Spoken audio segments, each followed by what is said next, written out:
Bermain tubing mirip dengan arung jeram di sungai, teman. Seru sekaligus bikin deg-deg gimana gitu. Tubing di tempatku menggunakan ban truk besar yang diikat satu sama lain. Tujuannya diikat supaya ban tidak mudah terbalik saat melewati sungai yang berarus dan curam. Tetap jaga keseimbangan ya teman. Jangan sampai menghantam bebatuan.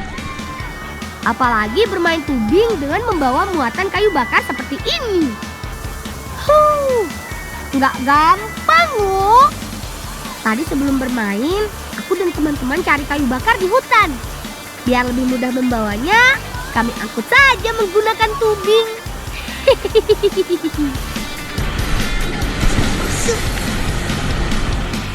Oh ya, permainan ini mengajarkan kami untuk menjadi anak yang pemberani dan tidak mudah putus asa. Lihat saja teman-temanku ini. Walaupun arusnya cukup deras, tapi kami tetap tertawa bahagia kan?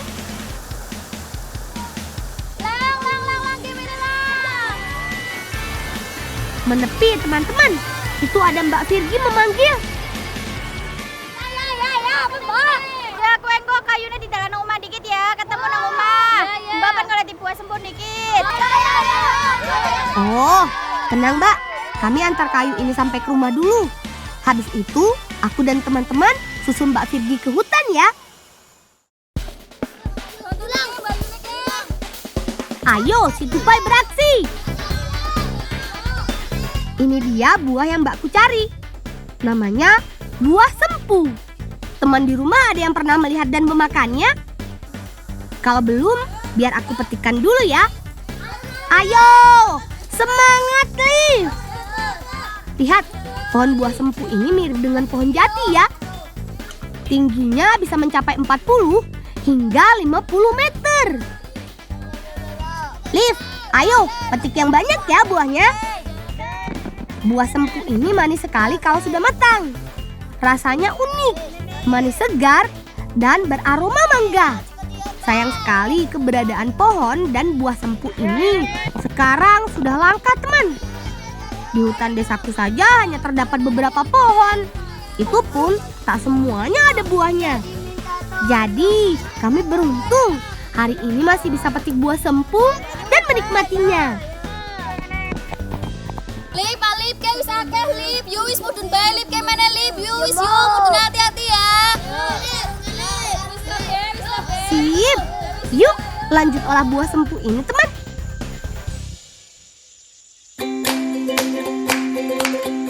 Siang ini Mbak Virgi akan membuatkan kami nasi liwet buah sempu kelapa muda. Sepertinya unik sekali ya. Dan ini bumbu-bumbunya.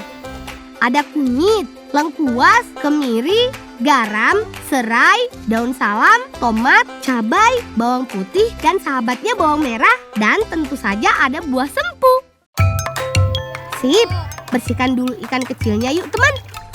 Biar Alif saja yang membersihkannya. Semangat Alif. Oh iya teman, ini namanya ikan lunjar. Sambil menunggu ikan bersih, potong kecil-kecil beberapa bumbu seperti serai, cabai, dan juga tomat. Hati-hati ya saat menggunakan pisaunya teman. Jangan sampai melukai tangan.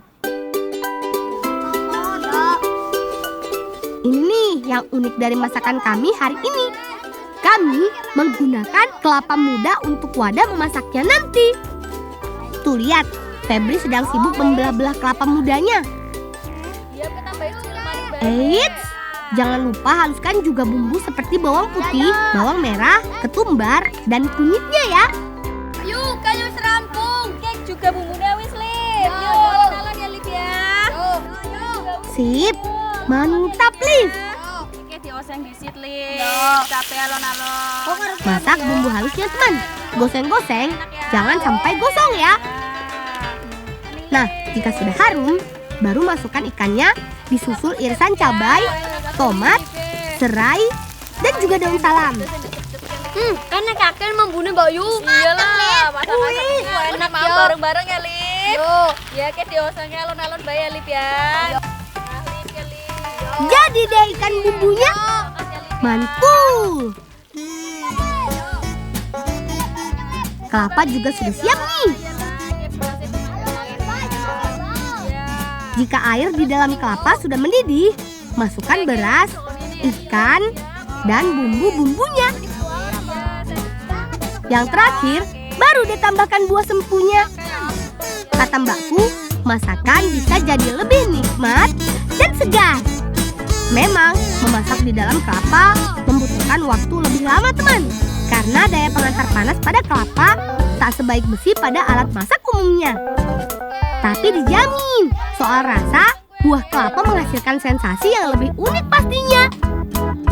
Yuk, kita harus matang. Sepertinya sudah matang nih, teman. Voila! Nasi liwet buah sempu masak kelapa.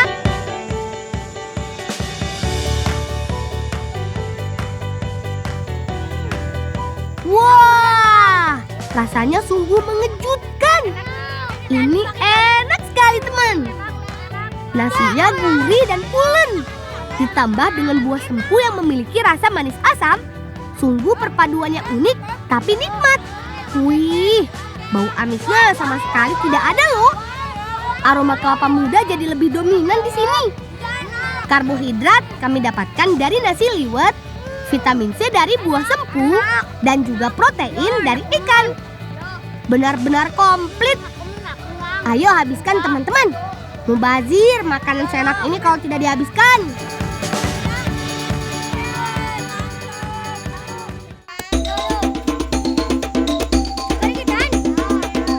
Waktunya membantu mbak-mbakku lagi. Kata bapakku, pohon pisang tidak mau mati sebelum berbuah loh. Ia ingin kehadirannya di dunia bisa memberi manfaat. Hebat ya. Kita juga harusnya begitu ya. Bisa memberi manfaat buat orang banyak. Ayo sekarang potong-potong batang pisangnya, teman. Percaya atau tidak, kalau bagian dari batang pohon pisang ini bisa dimakan. Makanya ikuti kami terus ya.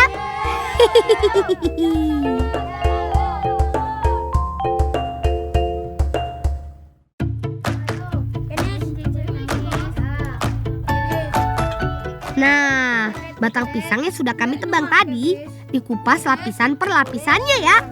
Setelah itu, pelepah pisang harus dibelah lagi. Ambil lapisan paling dalamnya sampai dapat tekstur kotak-kotak seperti jaring.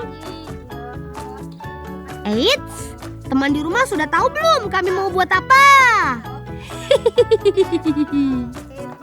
Kami akan membuat keripik dari pelepah pisang. Tenang, rasanya dijamin gak kalah enak deh dari buahnya. Wow banget kan? Sekarang siapkan air matang di baskom ya. Masukkan kapur sirih dan garam. Kapur sirih dan garam berfungsi untuk menghilangkan getah yang masih menempel di pelepah pisangnya. Jadi, biar tidak gatal saat dimakan nanti.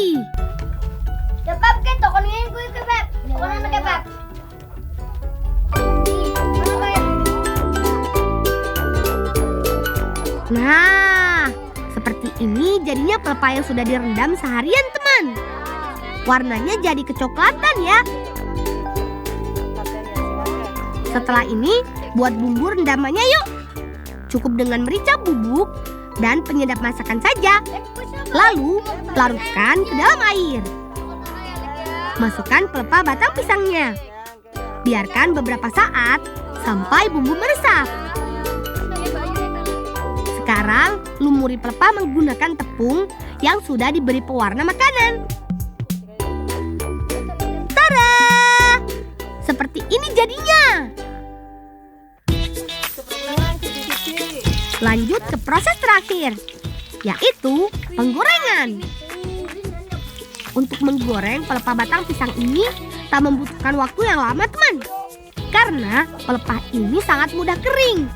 Jadi, yang perlu diperhatikan, jangan sampai gosong ya.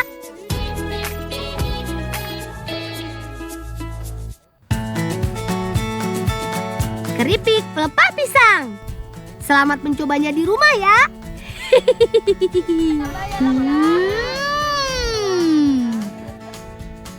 Enaknya, gurih kriuk-kriuk keripiknya nih. Pelepah pisang ini mengandung serat yang tinggi serta dapat memperlancar pencernaan loh.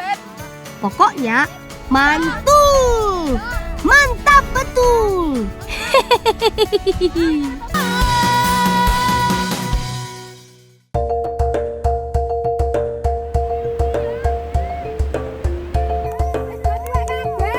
Wih, percaya nggak kalau di balik ganasnya ombak yang membentur karang ini ada harta karun? Iya, nggak percaya? Kami akan buktikan ke teman-teman di rumah deh.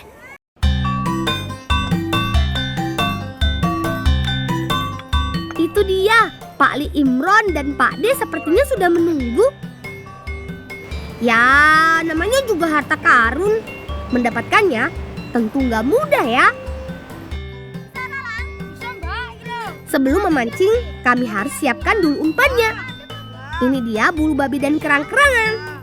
Caranya, tusuk bulu babi dan kerang dengan senar pancing. Setelah umpan siap, ikatkan umpan membelah bagian tengah krendet. Krendet itu perangkap yang menggunakan kawat besi melingkar dianyam dengan senar jaring. Prinsip kerjanya, si harta karun kita ini akan terjerat saat memakan umpan. Kira-kira teman-teman di rumah sudah bisa menebak belum apa harta karun kita? Iya, betul, lobster. Untuk orang. Sebelum dilempar, ikat krendet dengan tali tambang.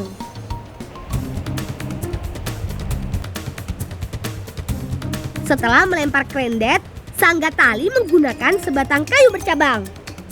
Tujuannya supaya tambang tidak putus tergesek batuan karang saat terhempas ombak besar. Lobster aktif di malam hari. Jadi krendet-krendet ini dibiarkan sampai keesokan hari ya. Semoga banyak lobster besar yang tersangkut. Amin. Sekarang angkat krendet yang sudah Pak Li pasang kemarin.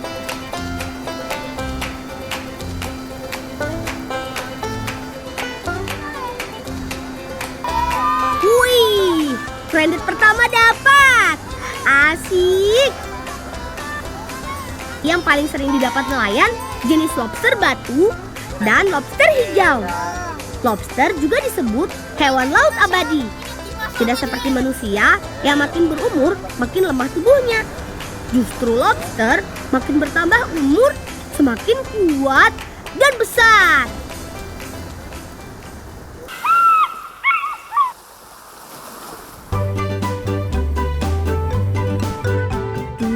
Hampir lupa. Simbah tadi titip pesan untuk mencarikan lamtoro. Ayo kita cari dulu. Lamtoro termasuk tanaman polong-polongan. Selain untuk pakan dan kayu, biji polong lamtoro juga biasa diolah menjadi berbagai makanan. Biji lamtoro memang menyerupai petai, tapi ukurannya jauh lebih kecil. Jumlah bijinya cukup banyak, antara 15 sampai 30 butir setiap kulit buahnya. Lang, wes rong, ngunan kok sokah yo. Buat bagi sokah. Yo wes gak ayo. Lan timbal dito mang, Mbak. Dito mah jere ngulone, golek ngono jere akeh. Mbak saiki. Yo wes ayo. Digolek isih wae. Golek yang mana-mana ayo golek sik. Duh, dari tadi Dito nggak ada suaranya. Walah, Dito malah mani lantarane. Ngara digawe tempe apa? Ayo dimasak yo mulai. Hah? Dimasak? Iya dimasak ayo. Ayo. Dasar Dito, giliran denger makanan langsung girang.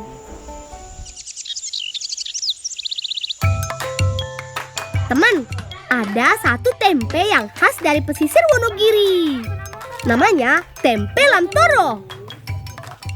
Cara membuatnya mudah kok. Pertama, kupas biji lamtoro dari kulit buahnya. Selanjutnya, rebus lamtoro yang sudah dicuci sampai empuk. Untuk membuat tempe, yang kita pakai biji lamtoro yang sudah tua. Setelah matang, biji lamtoro harus dikupas dan direndam semalaman. Nah, seperti ini jadinya. Setelah itu, Simbah akan mengukusnya lagi.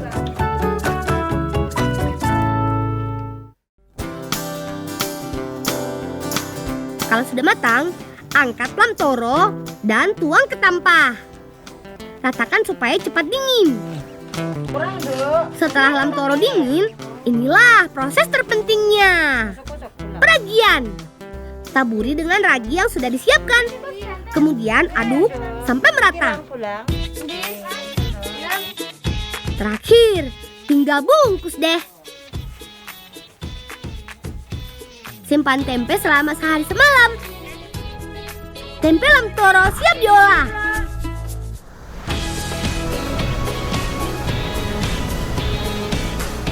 Kata Mbak Oci dan Mbak Mayang, hari ini mau ada acara bersih desa. Kami mau masak tempe besengek dan lobster bakar untuk tumpengnya nanti. Sebelum diolah, buka tempe lamtoro dari daun, kemudian potong menjadi 2 bagian. Parut kelapa sebagai bahan campurannya. Bumbunya ada bawang merah, bawang putih, kunyit, lengkuas, jahe, daun salam, serai, cabai, dan garam.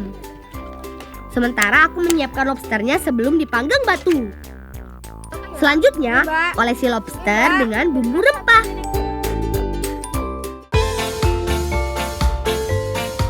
Sekarang masak tempe besengeknya dulu ya.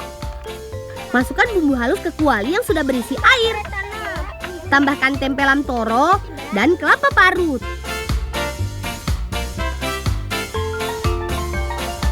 Terakhir, masukkan cabai utuh, daun salam, serai, dan garam secukupnya. Masak sampai air mengering. Sambil menunggu tempe besengek matang, bakar lobsternya yuk. Siapkan bara api di dalam lubang batu. Kemudian susun batu karang di atas bara api. Tujuannya supaya lobster tidak terkena bara api langsung. Setelah batu karang panas, alasi dengan daun pisang. Ayo, susun lobsternya. Enak iki lang. Enak iki. Wah, enak wi lang. Enak, gara karo loro. Ngeleh karo loro kan beda. Tutup lagi menggunakan daun, kemudian timpa dengan batu-batu kecil di atasnya. Panggang selama 15 hingga 30 menit. Selain berfungsi sebagai alas, daun pisang juga membuat aroma lobster bakar menjadi wangi. Daun pisang sudah gosong. Ayo kita bongkar. Lobster yang sudah masak ditandai dengan perubahan warna pada cangkangnya.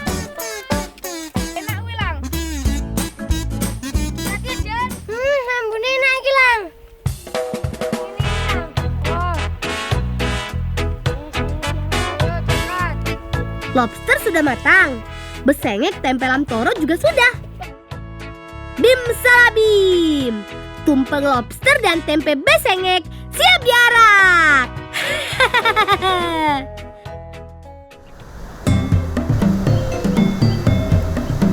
Teman, hari ini kami bersama warga yang lain mau mengikuti acara sedekah bumi dan bersih desa.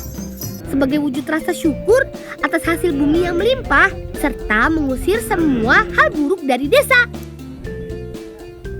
Nah, sekarang saat yang ditunggu-tunggu. Ayo kita makan. Jangan kaget ya kalau tumpeng di sini ada lobsternya.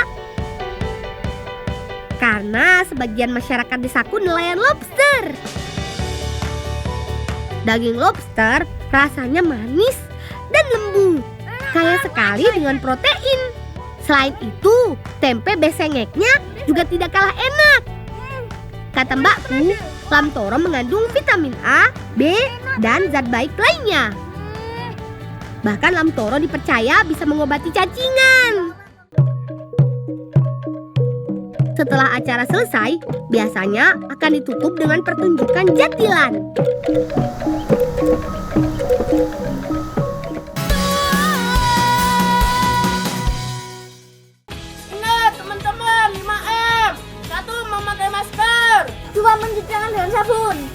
3. Menjaga jarak. 4. Menjauhi kerumunan. 5. Mengurangi mobilitas. Dadah.